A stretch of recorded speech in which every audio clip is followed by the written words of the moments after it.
Welcome to Budget at a Glance.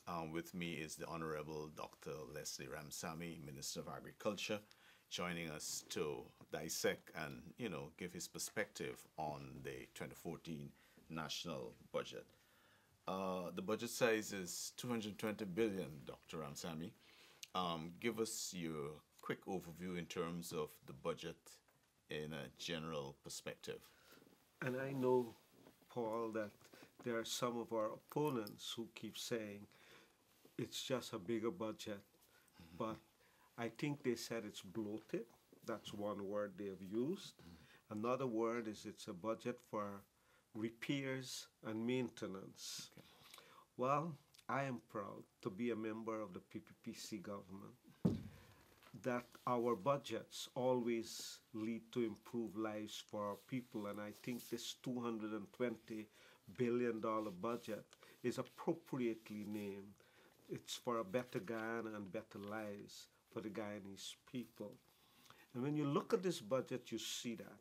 Listen, for those who say it's a bloated budget and so on, I am glad that I'm a member of a government and I'm a citizen of Guyana where few countries in the world can boast that they see growth for 8 successive years. We have seen that, and that's unprecedented in the history of our country.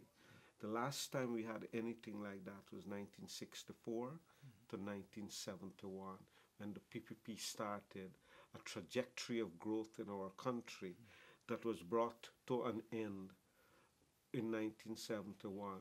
And for 20 years after that, we didn't see real growth in this country. In fact, we regressed. And the 2014 budget is catering for a 9th year of growth. I think countries everywhere, developed and developing countries, are envious of the track record of Guyana. I think we need to make that point. The second thing, it's a budget that adds to the lives of people young and old. The fact that in addition to a school uniform program and a school feeding program, that we are adding $10 million, $2 billion, $10,000 per child. So a family with 2 or 3 children going to school, to the public school, would get $20,000 to $30,000 per year in disposable income. But that's money that goes back into the economy, $2 billion. The fact that we could be increasing pensioners' monthly payment, and I know people say it's just $700. But it must be a proud moment for Guyanese that we every year find a way of adding to the ease in the way our people live. We're not perfect, and I hear some people say, why not make it 15,000? We in the government say, why not make it 25,000? But you live according to your means.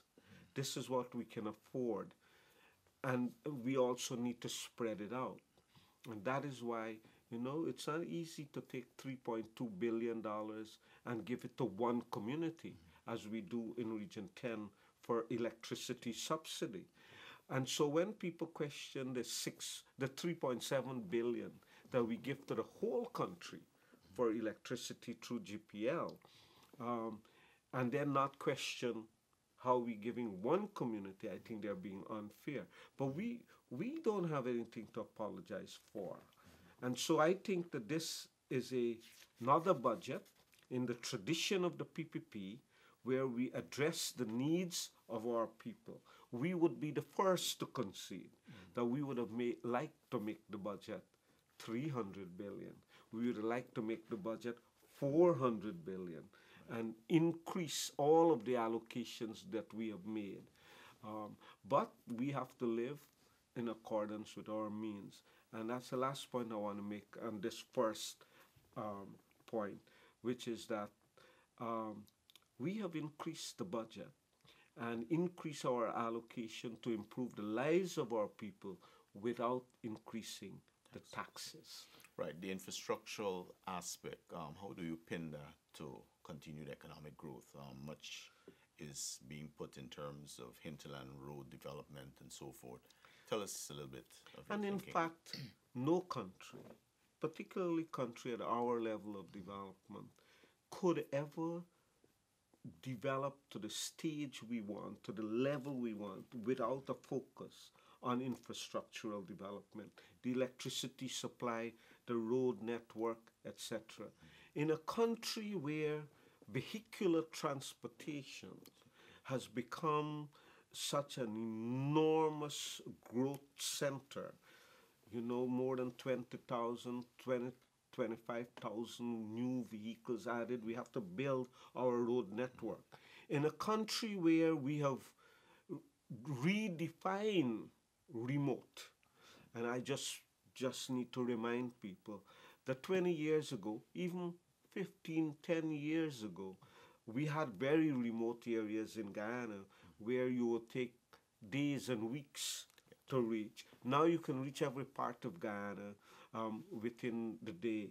You could drive to many parts of Guyana that you couldn't do before. So we have to spend money on building and improving that network. And I think this year we are going to invest another $1 billion, $7 billion in road networks in our country. Another $1 billion, for example, in hinterland roads. Another set of resources that we're spending, some $7 billion, have been allocated for community roads across Guyana. Because these community roads now must support not a community, a population that own vehicles. I remember growing up in a village where 2, 3 cars were, the number of vehicles, and now every other household have a vehicle. And so we have to build that road network. This budget is testimony to how we are improving the lives of our people through addressing those needs. The Deepwater Harbor, I know that might have informed, apart from government's thinking, the consultations with the private sector and the whole dredging and getting the harbor moving. Yes. The investment in the Demerara River Harbor, the Georgetown Harbor, is very critical. And it's a direct input not only for the businessmen who use that, but in the lives of all of us, every citizen of Guyana. See, when we have to import things into the country, where we have a limited size of ships, so only 6 tons, for example, could come in at a time. It means that transportation costs for bringing in goods are expensive, and we all pay for that. It's not the businessman who bring it in. We all pay for it because it goes into the cost of the goods. When we have to bring in fertilizer, as a good example, for our farmers pay more for fertilizer because the cost of transportation in.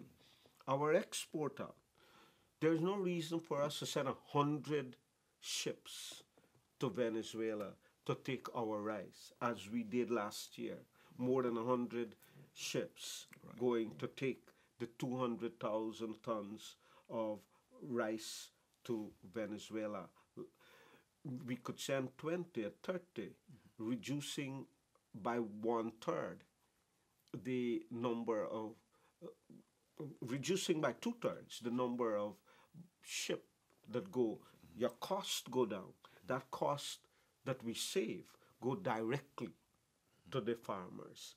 So examples of that. So this investment is absolutely necessary. And building a deepwater harbor in Berbice helps us not only to improve shipment in and out of Guyana, but allow us to work with Brazil to import and export out of northern Brazil, uh, increasing use in our country. All that creates business, commerce. The building of the bridge across the Quarantine River with Suriname helps to improve commerce. Our farmers could drive and take fresh goods to French Guiana, More for exposition. example. And this is what Budget 2014 is about.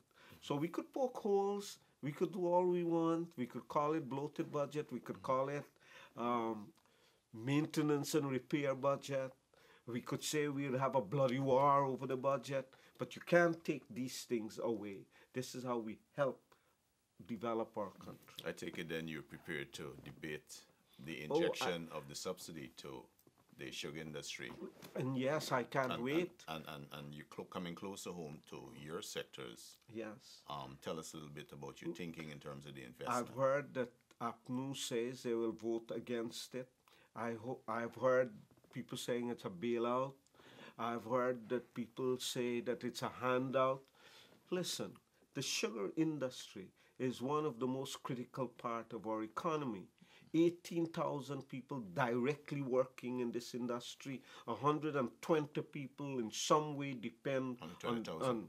on 120,000 on this industry. It creates many jobs.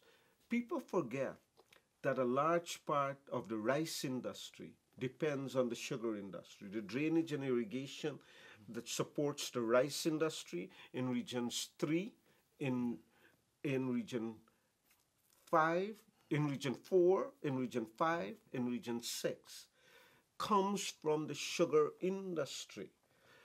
That subsidy is not only helping Gaisuku, but it's also helping the, the whole country in some way, but particularly in regions 3, 4, 5, and 6. People forget that, in fact, the guy, through Gaisuku, there is, when you look at the wages, a circulation within this economy of about $30 billion per year.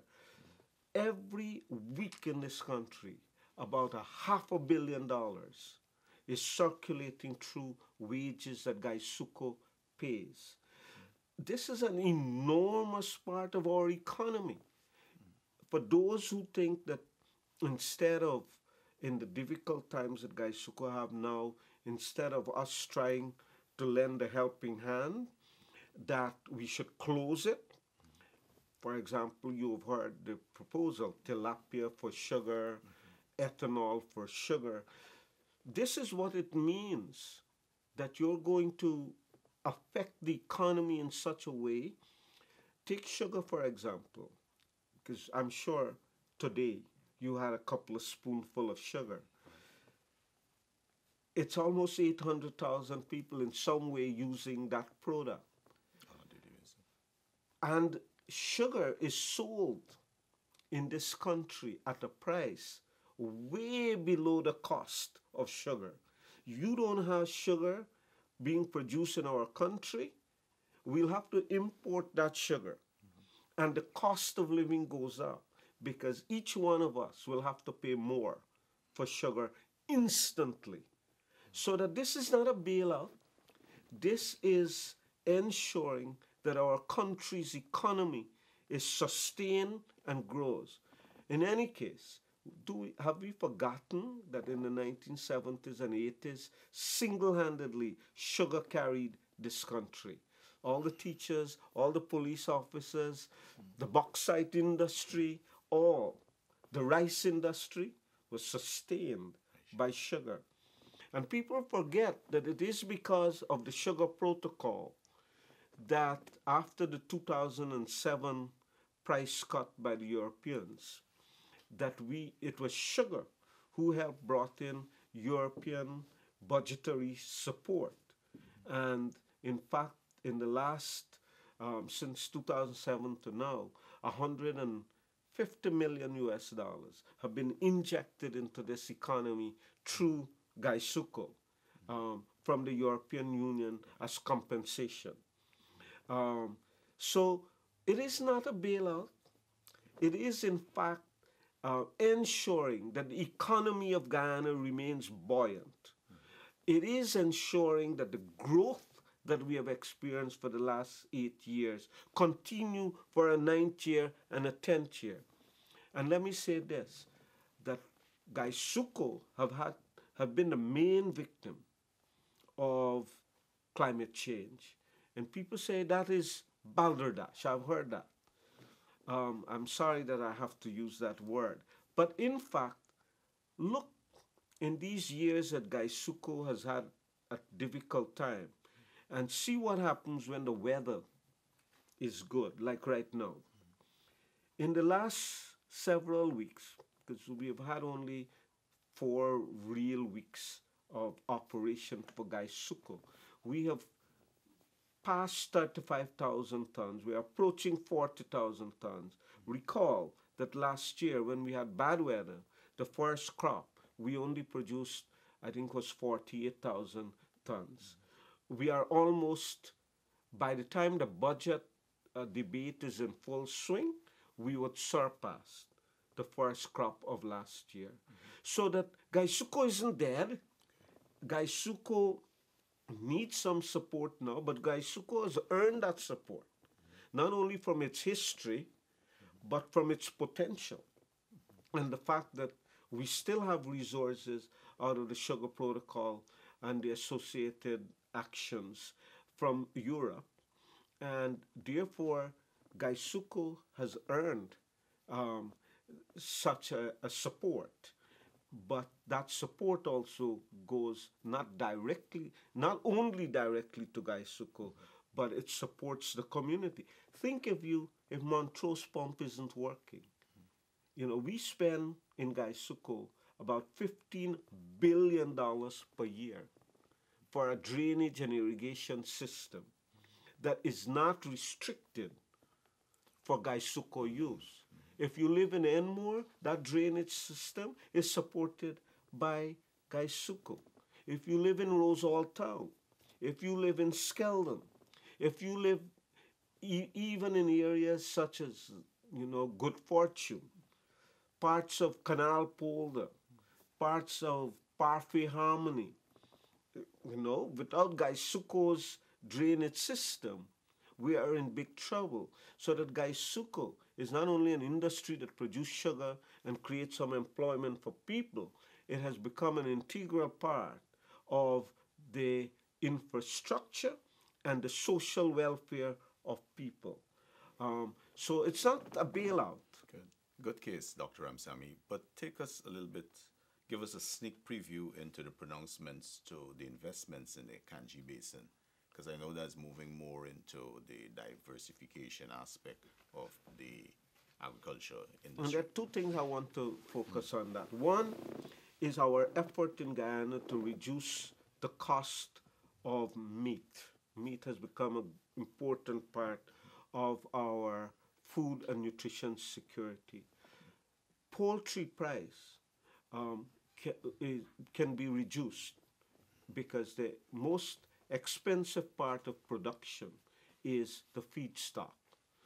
We want to ensure that we can produce corn and soya, 2 of the important ingredients that we import right now into Guyana, about 40,000 tons of corn and soya that we import in Guyana for the production of stock feed that we can actually produce, creating employment, generating income, and reducing the cost of stock feed, and improving, therefore, our production of meat to satisfy local needs and to export. So this is one area that the Kanji Basin and intermediate savanna will supply. We will reduce our food import bill, and we will increase our export of food. The second area is the potential for bioenergy and the production of ethanol and biodiesel from things like sugar cane, from oil palm, etc. We also have a huge opportunity in Guyana because the demand for rubber, for biological rubber from trees, is improving around the world, good price and so on. So Kanji Basin will allow us to develop a rubber industry. Um, Quinoa is becoming a product that is in high demand in the world. They're very low production at this time and a huge demand. Very good price for quinoa. These are new products that we are developing. So Kanji Basin and the intermediate savanna represent an important new agriculture thrust for Guyana. It is too long, and with this budget, it will help us um, within that trajectory also. What about the other areas, the livestock, the milk industry, and some other industries that would Yes, directly help in terms of exportation of food? if you look at the Caribbean, they import almost $2 billion worth of beef, of small ruminant meat, mutton, goat meat, and so on. Pork, which is one of the most expensive meat now around the world. Uh, we have a huge opportunity not only to lower our cost by improving our production, but in meeting the needs of the Caribbean countries. Um, when it comes to milk, we import more than 85% of our milk, all those box milk and so on, that we could actually produce here ourselves. Meat product is extremely popular. And so whilst we grow our own meat in terms of poultry, beef, mutton, and so on, we do import a large amount of processed meat, sausages, etc., that we can produce right here.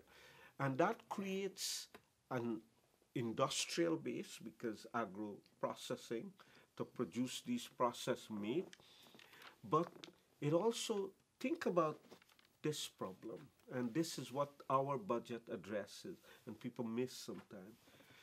If you got a child coming up now, for example, will go to school, when they come out of school, they want technical jobs and so on, creating those job opportunities, not just going into the fields and so on, but having opportunities. That's how our budget meshes the various components of a economy that supports everybody um, and providing better opportunities for our people. So for those who talk about, what about the jobs for youths? We are not only creating jobs, but we are creating better opportunities. So when you create opportunities for a veterinary lab, for technical labs, for food testing, etc., you're creating opportunities for our people. When we create the opportunities for research, we are creating opportunities for our young people. More jobs, better jobs. And so this is why I am always proud of the budgets that the PPP government bring forward. This would probably be my 17th budget, and I've never been disappointed. Do I want more? Yes. I want to see that pensioners get more money. I would like instead, because we actively consider, and it is still part of our plan, that one day we will have free school transportation.